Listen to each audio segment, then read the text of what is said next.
আসসালামু আলাইকুম বন্ধুরা, আশা করি সবাই ভালো আছেন। আজকে বাজার থেকে পাতাকপি আনছে, তো পাতাকপির পাকোড়া বানাবো। পাতাকপিটা জুড়ি করে কাটা নেই। এইখানে আমি সব কাটা নিছি, পাতাকপি, পেঁয়াজ, মরিচ কাটা নিছি।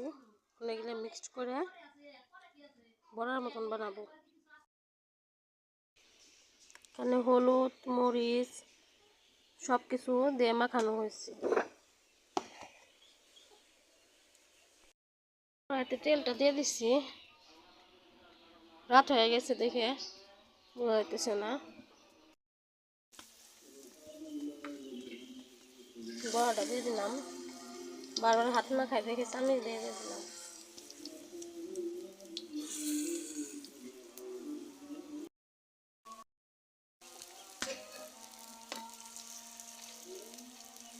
উল্টাই দিতেছি।